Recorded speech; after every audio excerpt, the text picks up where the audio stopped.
मेरा सादर प्रणाम। मैं advocate Pankaj Kumar Maurya, civil court Jaunpur से।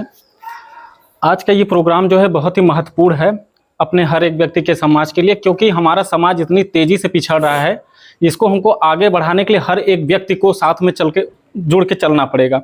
जैसा कि हम अगर संविधान की बात करें तो आर्टिकल 12 से लेके 32 तक हम मान के चलते हैं, क्योंकि पूरा समाज का जो बिखराव है इसी के बीच में है।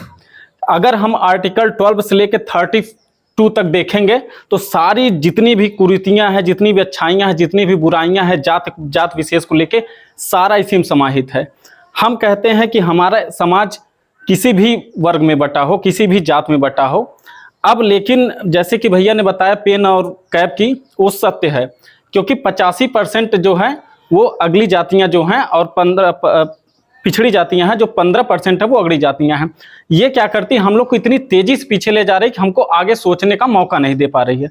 इसके लिए हम आपको सबको एक साथ मिलकर चलना पड़ेगा और बाबा साहब अम्बेडकर जी और गौतम बुद्ध के हमको जो रास्ता, जो पथ प्रदर्शित किए हैं उस पर चलना पड़ेगा।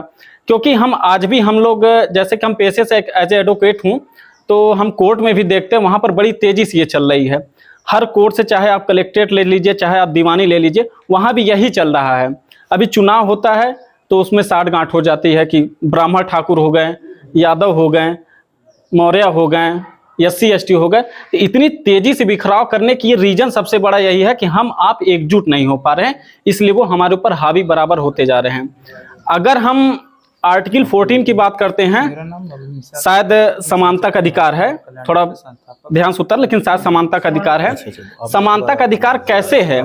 हम यदि समानता का अधिकार की बात करते हैं तो हर व्यक्ति को समानता का अधिकार होना चाहिए। भाई अगर SC ST है उनको भी समानता का अधिकार होना चाहिए, OBC है उनको भी होना चाहिए, या अदर कास्ट हैं, अपर कास्ट हैं, उनको भी होना चाहिए। लेकिन ये ऑन रिकॉर्ड केवल आपको बुक में मिलेगा, रियल में नहीं मिल पा रहा है। उसका सबसे बड़ा रीजन जो है सामने उठ के यही आता है कि हम आप एक नहीं हो पा रहे हैं। हम आप में लोगों में क्या करते हैं कि बहुत सी पिछड़ी जातियों में देख लें या फिर और भी निचली जातियों में देख लें, तो होता क्या है कि चुनाव आता है तो लोग करते हैं क्या है कि कुछ पैसा पा जाते हैं, अब मिल जाता है तो उसी में मस्त हो जाते हैं। लेकिन उनको ये नहीं समझ में आता कि जो गलतियां आज हम कर रहे हैं ये हमारे बच्चों के भविष्य के लिए कितना खतरनाक साबित होगा, इसका अंदाजा वो खुद नहीं लगा सकते। इसलिए नहीं लगा पा रहे हैं क्योंकि उनको एक घूंट प्लस पैसा, वो अपने उसी सीमा तक सोच रहे हैं जहां तक उनको सोचने की क्षमता है। लेकिन इस क्षमता को हम आपको इस तरीके से बढ़ाना पड़ेगा, हमको अपने बारे में ना सोच के, हमको कम से कम अपनी 1 2 3 पीढ़ियों के बारे में सोच के करना पड़ेगा। क्योंकि अगर अब हम नहीं चेतें तो आने वाला समय फिर हमको चेतने का समय भी नहीं देगा और ना तो फिर हम चेत पाएंगे। और दूसरी बात यह है कि अस्पृश्यता के अंत की बात आर्टिकल 17 कहता है। अस्पृश्यता का अंत की बात उसमें भी लिखा गया, लेकिन उसका भी अंत है नहीं। अगर अस्पृश्यता का अंत किए होते, अभी भी हम बहुत से ऐसे ठाकुर ब्राह्मण के घर हम आप चले जाएं तो हे की दृष्टि से देखते हैं। यदि बाबू सिंह कुशवाहा गए, संसद में कुछ बातें रखी, इग्नोर किया गया, हालांकि जवाब उनका आना है। चंद्रशेखर आजाद जी ने भी कुछ अपनी बातें रखी, लेकिन उनकी बातों को इग्नोर किया जा रहा है। इसलिए इग्नोर किया जा रहा है क्यों? क्योंकि उनका नेतृत्व करता जो है, या उनको जो नेतृत्व करना चाहिए वो हम आप सपोर्ट नहीं कर पा रहे हैं। हमारी आपके बीच जो बिखराव है, जो बंटवारा है, ये सबसे बड़ी खामियां पैदा कर रही हैं हमको आपको आगे बढ़ने के लिए। इसलिए हम सबका एक उद्देश्य होना चाहिए कि अगर हम सब साथ मिल के चलेंगे तो ही हमारा समाज आगे बढ़ेगा। अन्यथा जिस तरीके से आज हैं और इसके पहले थे और इसके आगे रह जाएंगे। तो इस आधार पे हमको ये देखना पड़ेगा कि हम आप एक तरीके से अच्छी विचारधारा, अच्छी सोच के साथ अपने आगे की पीढ़ियों के बारे में सोचते हुए हमको आगे बढ़ना चाहिए। अब देखिए, जैसे धार्मिक स्वतंत्रता का अधिकार देते हैं, लेकिन हम आप ये देखे होंगे कि अभी हम त्वरित उदाहरण आपको दे रहे हैं। हमारी बेटी हुई थी, हमने उसका गए मुंडन कराने के लिए चौकिया में, तो पंडित जी ने कहा रक्षा बांधे, कहें कि 101 रुपया दीजिए। हम कहा किस बात का? कहा भाई हमने मेहनत किया है। हम कहा मेहनत तो हम भी करते हैं, लेकिन 101 रुपया हमको 2 सेकंड में नहीं मिलता है। हमको 100 रुपया कमाने के लिए 10 से 5 देना पड़ता है। आप 100 रुपया कमाने के लिए 2 सेकंड दे रहे हैं, कैसे? कहें जैसा कटबा वैसा बोईबा।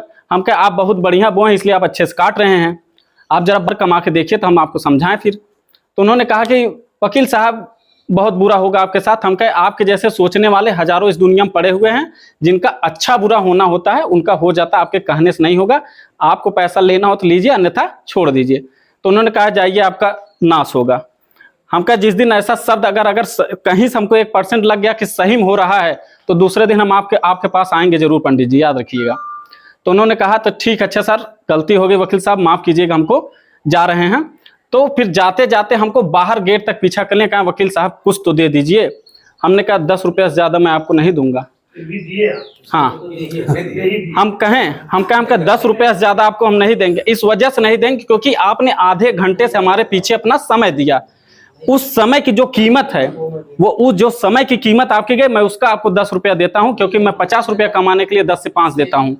तो उन्होंने कहा ठीक है वकील साहब। हम कहे यही होता है धर्म की स्वतंत्रता जो है, धार्मिक स्वतंत्रता का लाभ तो वही उठाते हैं, ब्राह्मण पंडित ही उठाते हैं। हम आप क्या उठा पाते? हम आप किसी मंदिर में एक दुकान लगा लें, नहीं लगाने देंगे। हम आप किसी मंदिर में क्या पुजारी होना केवल ब्राह्मणों का ही काम है? बहुत से विद्वान ऐसे हैं पढ़े लिखे जो उनसे ज्यादा जानते, क्यों उनको नहीं रखा जाता? तो हम लोग को धार्मिक स्वतंत्रता दिया भी नहीं गया है। तो इसीलिए हम कहते हैं कि आर्टिकल 12 से लेकर 35 तक 32 तक जो भी बातें कही गई, अगर उस इतने आर्टिकल को अगर कोई भी व्यक्ति ध्यान से पढ़ ले और सोच समझ के अच्छे से पढ़ ले, तो उनको अपनी अहमियत का अंदाजा हो जाएगा। इसलिए हमारा बस यही कहना कि हमारे जो भारतीय संविधान में जो भी उल्लिखित की गई है अच्छी बातें, उसका हालांकि संविधान में हर एक अच्छी बातें लिखी गई, लेकिन जो मूलभूत हमारे अधिकारों की बातें लिखी गई 12 से लेकर 35 तक, उसको हमको जानना बहुत जरूरी, क्योंकि हमारी अधिकार ही हमारी ताकत है। और हमारी जब ताकत होगी वही हमारा वोट होगा, वही हमारा नोट होगा, जैसे भैया कहें। और उसके बाद अब क्या है कि जैसे जैसे अगर हमारी एकजुटता बढ़ेगी, हमारी ताकत बढ़ेगी, वैसे वैसे हम आगे बढ़ेंगे। इसलिए हमारा ये मानना है कि हम सब व्यक्ति को यह मान के चलना पड़ेगा, यह सोच के चलना पड़ेगा कि अगर आज हम सही समय पे सुधर जाते हैं तो आने वाली पीढ़ियों को हम बना लेंगे, अन्यथा फिर पीछे तो जैसे जा ही रहे वैसे जा ही रहे। वर्तमान सरकार की आप क्रियाकलाप देख ही रहे हैं। अगर अब नहीं समझ में आया तो फिर समझ में नहीं आएगा। मैं अपनी बात को यहीं से विराम देता हूँ। नमस्कार, थैंक यू।